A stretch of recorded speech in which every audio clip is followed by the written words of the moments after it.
Hi guys, and welcome to another episode of Can We Talk? My name is Andy. And I'm Andy's wife. Hello guys. Why are you laughing? Why are you laughing at me? I remember one feedback. Somebody says, please be nice to Andy's wife. Yes, guys, please be nice to Andy's wife.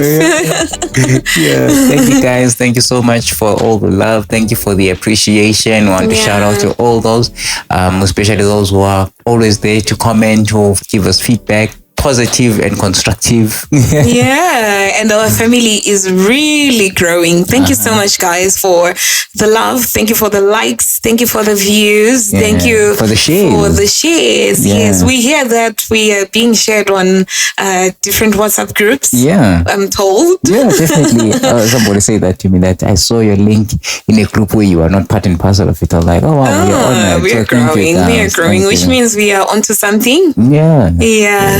Thank you. We really appreciate you guys. Yeah, thank you so much. And please do get in touch with us. Can we talk with Andy and Ntombie at Gmail, and just let us know your views and comments as well. You can like, share, subscribe, and comment beneath. Beneath this episode. It's good to interact. It's good to interact. What are we talking about today?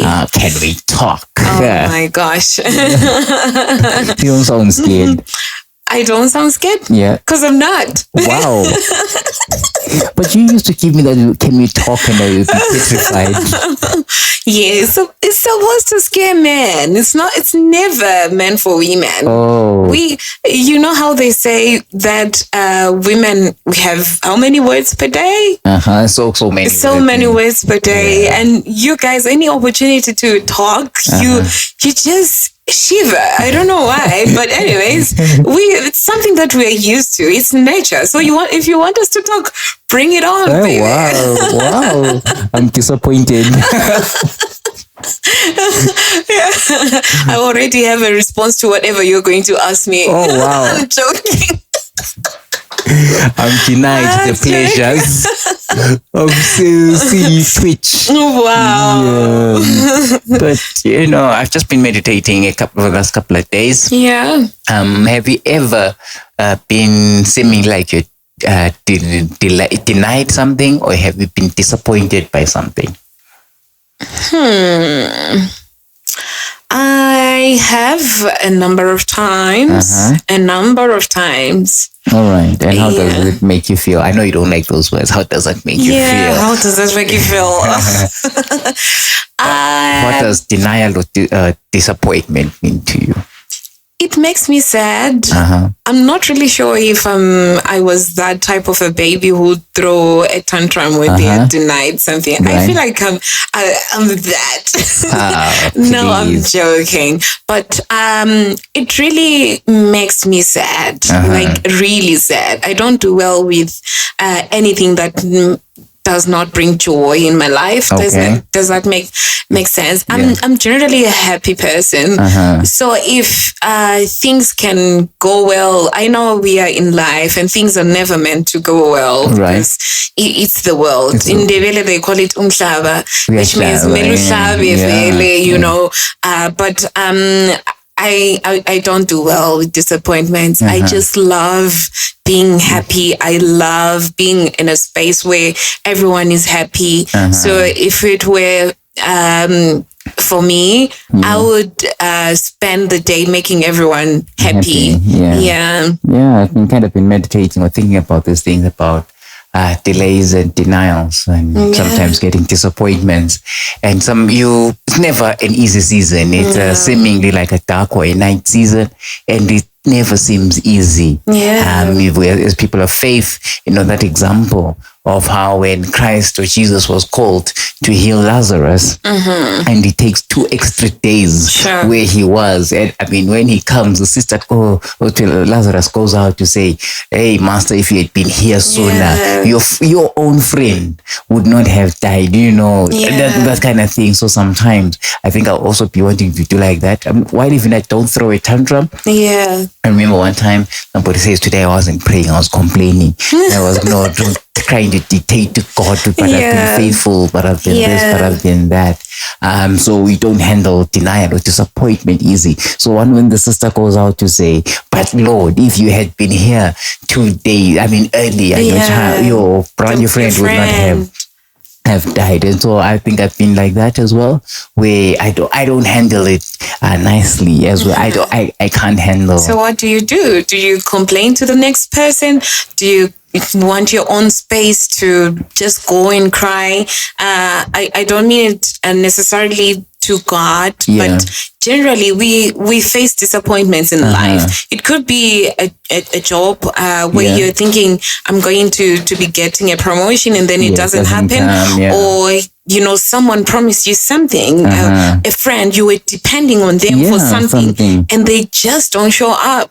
Or when we were getting married, I'm just using an example, you had friends that you were expecting to come, and then they didn't pitch. Then you see that in your video, there are other people that you were not expecting, and that particular friend was not there. So how do you deal with that? Do you cry? Do you want your own space? Do you want to binge? Yes, I love binge watching something.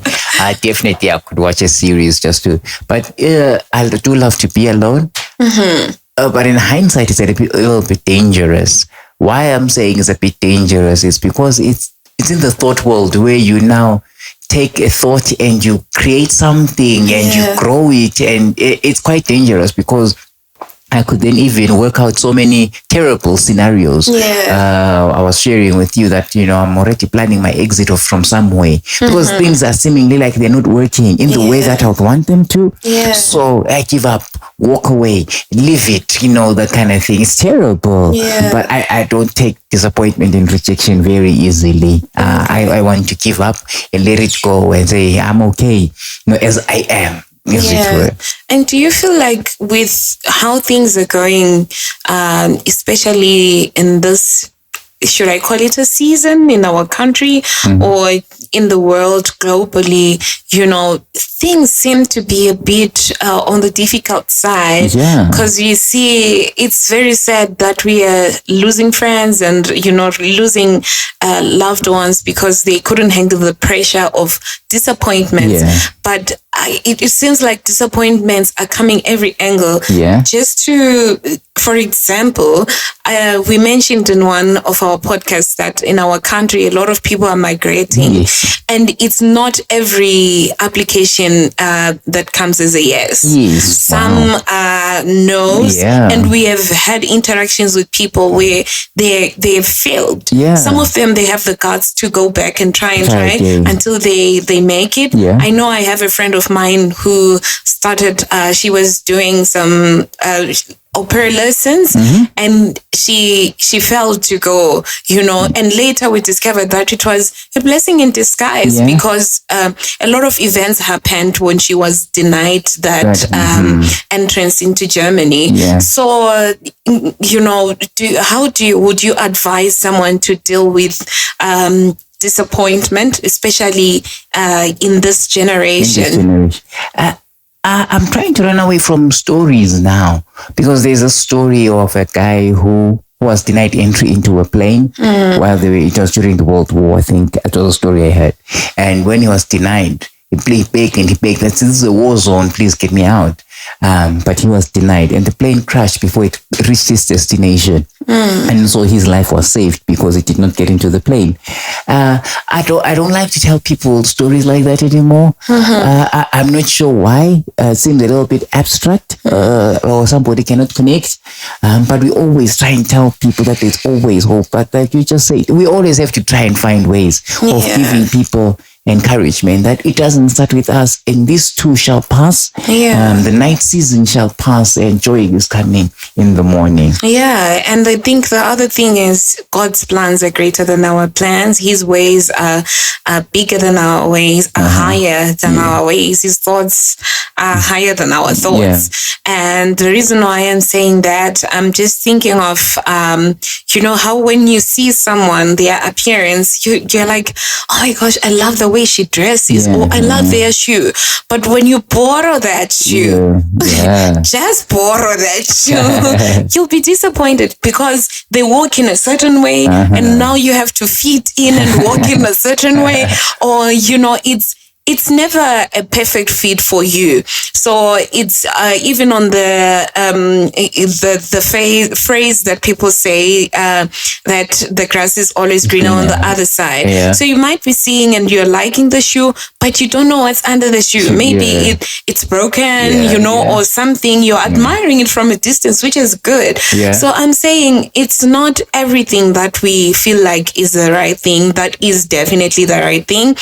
God always sees the bigger picture. We see the now. We see what is happening now. Yeah. But he knows the tomorrow. He knows, the year after. He knows 5 years after and infinity. So we just have to trust that his plans are greater. And speaking of which, I would like to borrow from the Bible.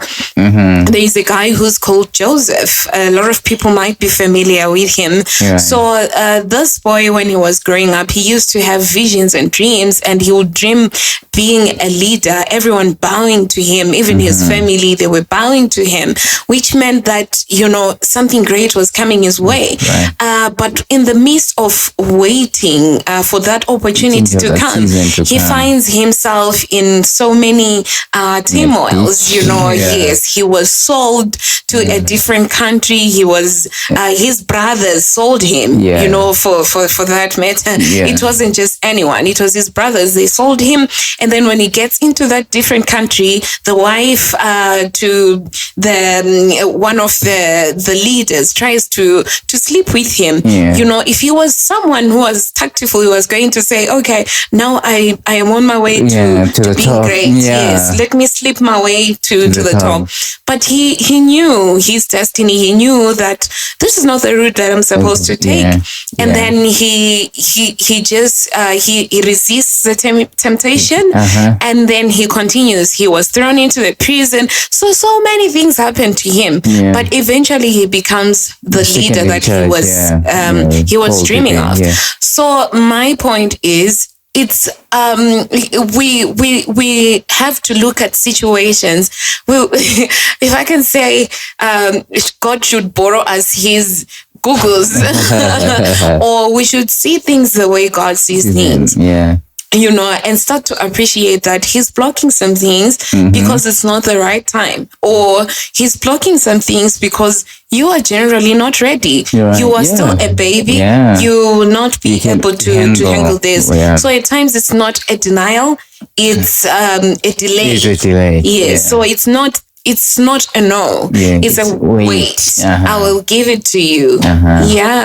And then this cliche statement that we have on many of our episodes, what about in relationships?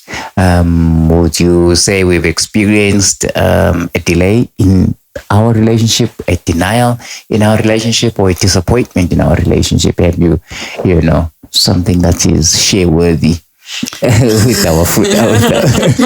I'm not really sure if it's share worthy. Oh no. Do you want me to share? No, I'm joking. Well, I can't think of anything that pertains to us, but I can think of our baby, because we have experienced a lot of tantrums from her. Too. Yes, because she is thinking, I'm supposed to be having this, this is supposed to be given to me. Who is supposed to have it besides me? And she's to use a strong word, she feels entitled to things. And when you say, no, it's not the right time, or no, I'll give it to you later, or no, now it's time for bed. Especially with Cocomelon. I don't know who introduced Cocomelon, but we are struggling. No, I'm joking. But we really appreciate whoever came up with Cocomelon. It's really helping a lot of parents. If you deny her the rights to watch Cocomelon at night, she she doesn't understand. But we'll be knowing that tomorrow you're going to be troubling us in the morning. When you have to wake up. Yes, when you have to wake up. So go to sleep, go to bed early so that you can wake up with the same energy. You play, you enjoy.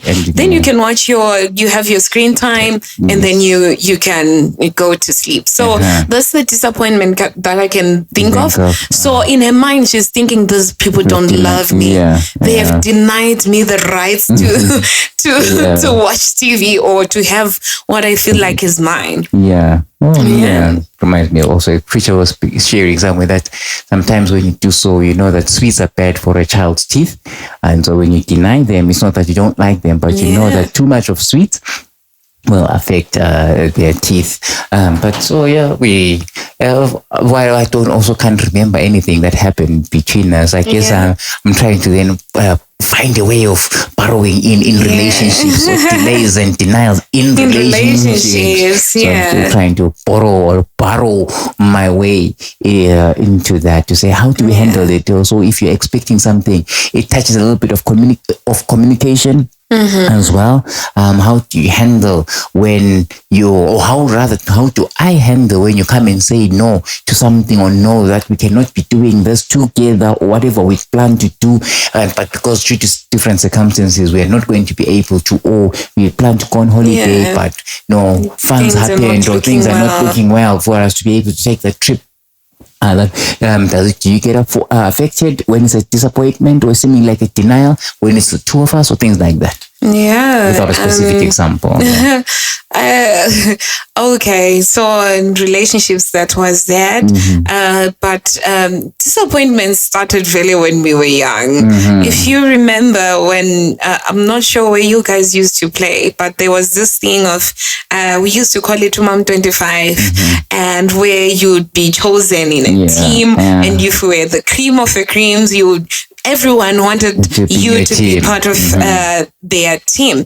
And at times you become a reminder because no one wants you to be.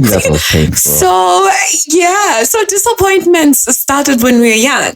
And even, with when you were playing with the ball, one of you guys, one of the parents bought a toy or a ball, and you are playing, and he gets agitated. Somehow he just picks his ball and is like, I'm going, I'm leaving. You're all disappointed. So disappointment started when we were young. Right. One highlight for me when it comes to my relationship with God, the disappointment that came from God.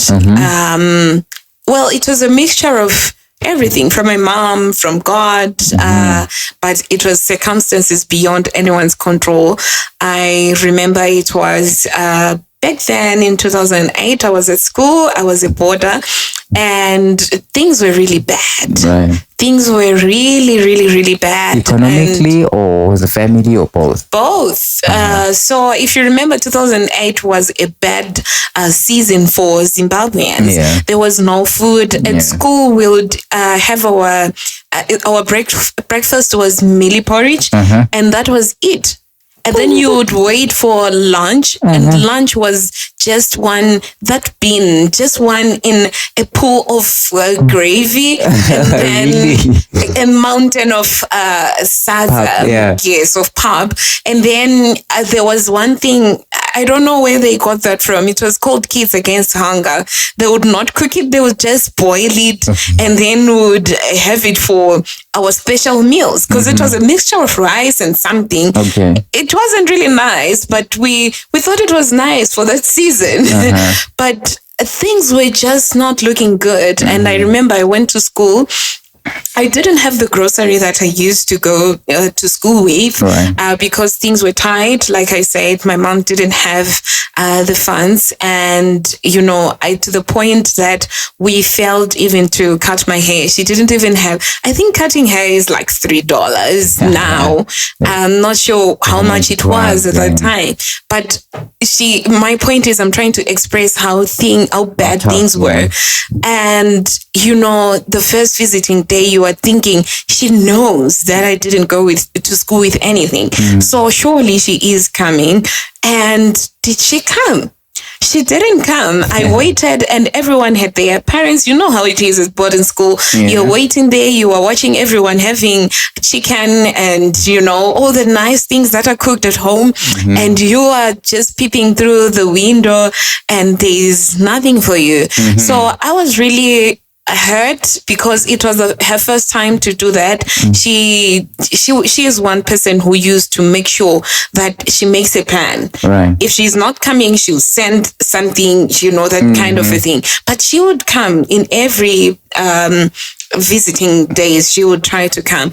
And then days after, I received a letter from my sister, and she was saying she's not feeling well. Then and it was the same season. There was something that was going on at school. There were preachings that were going on, and I gave my life to Christ. And after baptism, I was feeling energized. And I remember going to a fast with my friends, and we prayed for my sister. It was just let us just pray for my sister. She's not feeling well. I was thinking she's going to be okay. Yeah. And then a few days later, this happened in a space of a short time. It's not even a week or a short time. I'm told my aunt comes and she tells me that we have lost my sister. I had so much hope. She was my friend. Yeah. She, and this is someone that I left before coming to school. Okay, she was okay. There were no signs of not being well. But all of a sudden, I'm told that she's dead. Like, how? It's not making sense. Yeah. It wasn't really making sense, but it all came back. And I was thinking, it's not like my mom was not fair for not coming. She was going through a lot as well.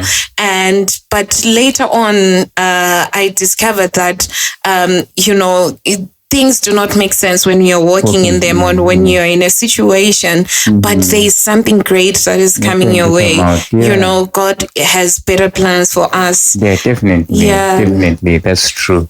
Just want to encourage as well somebody out there, if you're going through a tough season, and if it's something, sometimes it's not the answer that you're looking for, may God be glorified out of that situation. Yeah. I'm just reminded when, even through death, but God then glorifies, or through the loss of that one life, or somebody being in jail, how then a whole prison changes because of somebody. So it's difficult when it's your loved one who's going into prison. But with the transformation that comes, we always say the story of Billy Graham. No one knows who ministered to Billy Graham. That one thing that happens to one person, and then it affects the whole world, a bigger community, and things like that. And so even when it's disappointing, even when it seems like it's denied or it's delayed, may God be glorified in all the situations that we may find ourselves in. Don't lose hope. Keep the faith.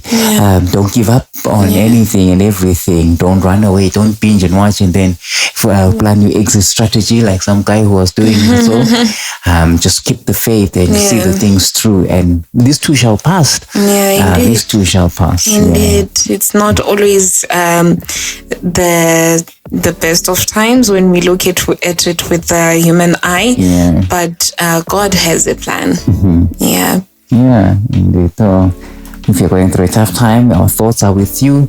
If you feel like that, and we love you. And if it's like it's denied or it's delaying or it's disappointing, don't doubt. It's another episode of Can We Talk?